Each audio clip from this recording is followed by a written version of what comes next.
एक अच्छी सुसंस्कारी संतान पाने की इच्छा हर माँ बाप को रहती है और उसके लिए जरूरी होता है गर्भ संस्कार। पर सवाल ये आता है कि गर्भ संस्कार की शुरुआत कब करें और कैसे करें। तो आज के वीडियो में हम यही टॉपिक कवर करने वाले हैं।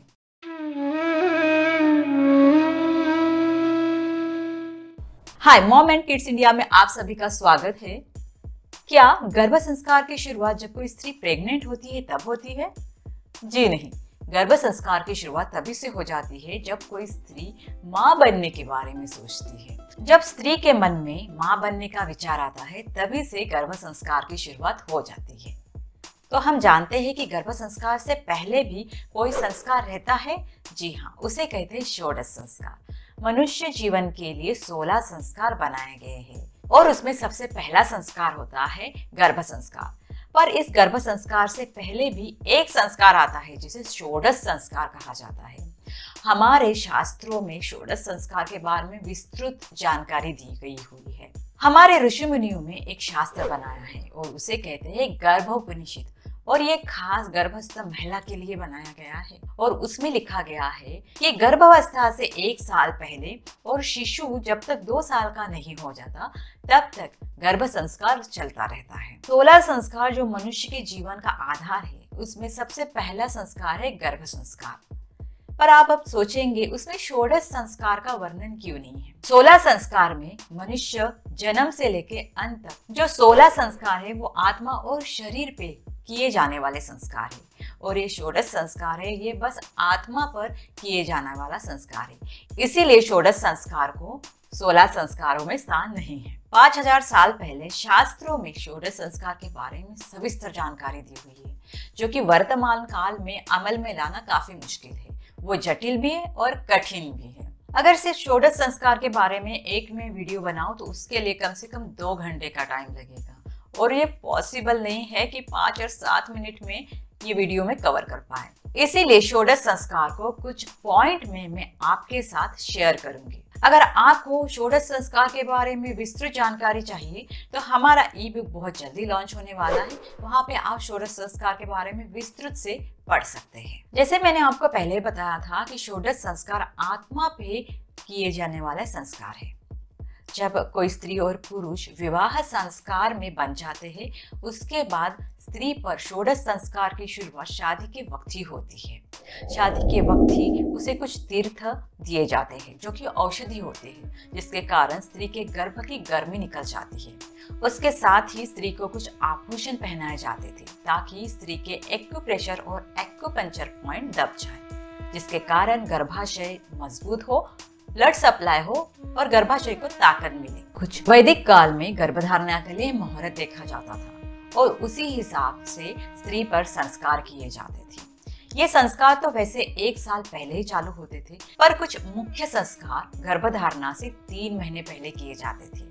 उसमें स्त्री को कुछ काढ़े दिए जाते थे, स्त्री को कुछ लेप लगाए जाते थे, सुगंधी और औषधि द्रव्यों से उनको नहलाया जाता था। इन तीनों प्रक्रियाओं का बस एक ही उद्देश्य था कि अगर स्त्री के शरीर में कुछ विषैले तत्व है जो कि गर्भावस्था के लिए घातक है, वो निकल जाए। स्त्री को हमेशा प्रसन्न रखने की कोशिश करते थे। स्त्री को भगवान और महापुरुषों की गाथा सुनाई जाती थी। कुछ मंत्र पठन भी किए जाते थे। गर्भधारणा से 1 साल पहले स्त्री को एक अच्छा आहार देते थे, जिसमें फलों का सेवन सबसे ज्यादा किया जाता था। स्त्री के शरीर के साथ उसके मन का भी इतना ध्यान रखा जाता था कि उसके मन में कोई भी निगेटिव विचार ना आए। स्त्री का मन शांत रहने के लिए कुछ मंत्र पठन भी किए जाते थे। उसके साथ संगीत भी सुनाया जाता था। उसके साथ ही स्त्री को रोज ये बताया जाता था कि एक अच्छे आत्मा का आवाहन करे कि जो आपके गर्भ से जन्म ले। और जो भी गर्भधारणा का मुहूर्त रहता था, उससे पहले स्त्री और पुरुष को एक यज्ञ में बैठना पड़ता था, और उस यज्ञ में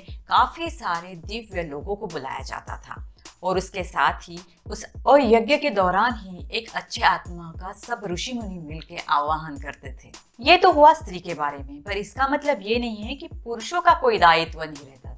पुरुषों को भी 3 महीने पूरी ब्रह्मचर्य का पालन करना पड़ता था। उनको भी कुछ काढ़े दिए जाते थे ताकि उनका पुरुष बीज अच्छा बने। ये तो हुआ 5000 साल पहले षोडश संस्कार के बारे में। क्या वर्तमान काल में ये करना पॉसिबल है? तो आप सबको लगेगा नहीं, ये वर्तमान काल में करना बिल्कुल भी पॉसिबल नहीं है, क्योंकि हमारी जीवन शैली ही इतनी व्यस्त हो गई है। तो ऐसे जीवन शैली में हम ये फॉलो नहीं कर पाते हैं। मैंने आपके लिए षोडश संस्कार के बारे में बहुत छोटे में और कम अवधि में होने वाला एक प्रोग्राम बनाया है, जो कि काफी आसान भी है और सब कर सकते हैं, जो वर्किंग वुमन है वो भी, या फिर जो घर में रहते हैं वो भी। तो सबसे पहले हमें जानने की क्या जरूरत है, षोडश संस्कार में क्या होता है। हमारी आत्मा पे हमें कार्य करना पड़ता है, पर इससे पहले भी कुछ काम होते हैं जो हमें करना जरूरी होते हैं। अगर आपको 1 साल पहले गर्भ संस्कार की शुरुआत नहीं करनी है तो आप गर्भावस्था से 3 महीने पहले भी ये कर सकते हैं।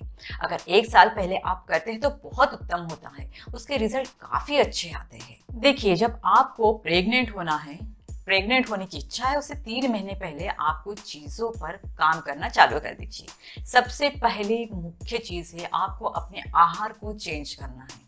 अपने आहार में आप हरी सब्जियाँ, फल, दूध इनका समावेश करें। कुछ प्रीनेटल विटामिन रहते हैं, उनकी शुरुआत करें। उसके साथ ही आपको अल्कोहल, सिगरेट या फिर जो भी कोल्ड ड्रिंक है उनको पूरी तरह से कट कर देना है। देखिए, ये बातें बहुत ज़रूरी है। उसके साथ ही आपको जो भी बाहरी फास्ट फूड है उनसे दूरी बनाए रखना है। अभी आप कहेंगे ये तो बहुत ही जटिल है। जी हाँ, जटिल है, पर एक नई जिंदगी को आपको जन्म देना है। उसके ऊपर आपका पूरा निर्भर है भविष्य। तो इसके लिए तो आप इतना कर ही सकते हैं। और एक माँ अपने आने वाले बच्चे के लिए कुछ भी करने के लिए तैयार रहती है। 3 महीने पहले ही आपको अपनी मेडिकल जांच करनी है। अगर आपका पीसीओडी है, थायराइड का प्रॉब्लम है, तो उसके लिए आप मेडिसिन लेके उसे सॉल्व कर सकती है। ऐसा ना हो कि आपने सारी कोशिशें कर ली पर आपकी शरीर में कुछ दिक्कत हो, इसीलिए आपको सबसे पहले अपनी एक जांच कर लेनी चाहिए। अगर जांच में कोई भी दिक्कत आती है तो डॉक्टर उसे सॉल्व कर सकते हैं। उसके बाद आपको अपने शरीर की शुद्धि करना है। ये क्या तरीका है, क्या बता रही है शुद्धि, और कैसे कर सकते हैं? देखिए, ये बहुत जटिल काम नहीं है। आपके शरीर की शुद्धि के लिए आपको सिर्फ 3 चीजों पे ध्यान रखना है, और जो कि आप घर में भी कर सकते हैं, बस एक प्रक्रिया को छोड़ के। पहली प्रक्रिया है एनीमा। एनीमा के बारे में आपको YouTube पे काफ़ी सारी वीडियो मिल जाएगी। अगर आपको मेरे से पर्सनली ये जानना है तो कमेंट बॉक्स में ज़रूर लिखिए, मैं इसका पूरा वर्णन करूंगी। उसके बाद है वमन। वमन यानी हमारे इंटेस्टाइन में या फिर शरीर में जो भी गंदगी या विषैली पदार्थ है वो वमन से निकल जाते हैं। पर अगर आपको वमन करना है तो आपको डॉक्टर के निर्देशन में ही ये करना है। अपने मन से बिल्कुल ही वमन ना करें। उसके साथ तीसरा है ऑयल पुलिंग। ऑयल पुलिंग के बारे में भी आपको विस्तृत जानकारी YouTube पे मिल जाएगी। अभी बहुतों का सवाल आता है कि वमन के लिए डॉक्टर कहाँ ढूंढे, कैसे करें। तो देखिए, अगर आपको वमन नहीं भी करना है तो कोशिश करिए मॉर्निंग में उठ के आप 2 ग्लास पानी पिए। वैसे तो 5 ग्लास पानी पीने की सलाह दी जाती है, पर मैं इतना पानी पीने की सलाह आपको बिल्कुल भी नहीं दूंगी। और ये पानी रोज पीने की कोशिश करिए। 1 या 2 घंटे में आपको मोशन हो जाएगी, और मोशन में जो भी इंटेस्टाइन में चीजें अटकी हुई है वो निकल जाएगी। पर इसके लिए आपको कम से कम 15 दिन ये करना पड़ेगा। चलिए, ये तो हो गया हमारे शरीर पे हमने ध्यान दिया है। हमारे शरीर को हमने प्रेगनेंसी के लिए बनाया है। आपके मन पे आपको कार्य करना है। इसके लिए आपको पॉजिटिव सोचना है। ना बुरा देखो, ना सुनो, ना बोलो। कहते हैं ना, जो आदमी जैसे सोचता है वैसे बन जाता है। इसलिए आपको आपके मन में बिल्कुल भी निगेटिव विचार नहीं लाना है। जो कुछ निगेटिव लोग हैं उनके साथ कट हो जाइए। उनको बुरा लगता है तो लगने दें। बुरा ना देखे, ना बोले, ना सुने। टीवी के हिंसक कार्यक्रम भी ना देखे। क्राइम डायरी या फिर कुछ भयावह हॉरर ऐसी चीज़ों से दूर रहे। देखिए, आपके मन में बिल्कुल भी निगेटिव विचार नहीं आना चाहिए। अगर निगेटिव विचार आ गया, निगेटिव विचार आने के काफी दुष्परिणाम आप सबको भी पता है। बस इसका तात्पर्य यह है कि आपको ज्यादा से ज्यादा पॉजिटिव सोचना है। अच्छे संगीत सुनिए। संगीत सुनने से हमारे मन को बहुत शांति मिलती है। अगर आपको शांति चाहिए तो 10 मिनट मेडिटेशन करिए। मुझे बहुत लोग बोलते हैं हम मेडिटेशन नहीं कर पाते हैं, तो बस आप 1 मिनट से चालू करिए, आदत हो ही जाती है। ईर्ष्या, मत्सर, क्रोध, इससे दूर रहिए। इन सब से हमारे शरीर में कॉर्टिसोल हार्मोन बनता है, और जिसके कारण गर्भावस्था रहने में काफी दिक्कतें आती हैं। इन 3 महीनों में सबसे जरूरी कार्य जो मैं अभी आपको बताने जा रही हूँ, इन 3 महीनों में जब भी आप रात को सोने जाती है तब आपको भगवान से, ईश्वर से ये प्रार्थना करनी है, इस ब्रह्मांड में घूम रही पवित्र आत्मा, महान, बुद्धिमान, श्रेष्ठ, सुसंस्कारी आत्मा मैं आपको विनम्र विनंती करती हूँ कि आप मेरे गर्भ से जन्म लें, मुझे आपकी माँ बनने का सौभाग्य प्रदान करें। एक अच्छे मुहूर्त पे आप मेरे गर्भ में प्रवेश करें। मैं वादा करती हूँ कि मैं एक अच्छी माँ बनने की कोशिश करूंगी। इस तरह आपको रोज ये प्रार्थना करनी है। देखिए, इस प्रार्थना के लिए आपको हार्डली 2 या 3 मिनट लगेंगे, पर इस प्रार्थना का असर बहुत जबरदस्त होता है। देखिए, ब्रह्मांड में 3 प्रकार की आत्माएं घूमती रहती है, एक अच्छी, एक सामान्य और एक बुरी। जो बुरी आत्मा है वो हमेशा एक बुरे कोख के खोज में रहती है और उसको सालों लग जाते हैं एक कोख ढूंढने के लिए। उसी तरह सामान्य आत्मा है वो बहुत जल्दी आत्मा जन्म ले लेती है, एक दिन या फिर 1 साल के अंदर सामान्य आत्मा जन्म ले लेती है। पर जो अच्छी आत्मा है वो सदियों घूमती है एक अच्छी कोख के लिए। इसीलिए आपको अच्छा बनना है ताकि आपको गर्भ संस्कार की भी ज्यादा जरूरत ना पड़े। अब सभी को पता है कि मनुष्य मरता है, उसका शरीर मरता है, पर आत्मा एक शरीर छोड़ के दूसरे शरीर में जाती है। इसका मतलब यह है कि जो आदमी मरता है, एक तो वो बुरा रहता है, सामान्य रहता है या फिर अच्छा रहता है। तो इन्हीं आत्माओं के बारे में भी यही तात्पर्य है। अगर आपने अपनी कोख किसी भी आत्मा के लिए उपलब्ध करके रखी है तो उसमें सामान्य आत्मा तो आ ही सकती है, बुरी आत्मा भी कभी कभी प्रवेश कर लेती है और ये काफी पीड़ादायक भी होता है। इसीलिए आपको अपनी कोख के लिए एक अच्छी आत्मा का ही आवाहन करना है। सामान्य आत्मा भी काफी उत्तम बना सकते हैं, पर अच्छी हो तो उस पर ज्यादा कार्य करने की जरूरत नहीं पड़ती है। देखिए, आत्माओं के भी कुछ नियम कायदे कानून होते हैं। जब तक उनको निमंत्रण न दे वो वहां पे प्रवेश नहीं कर पाती है।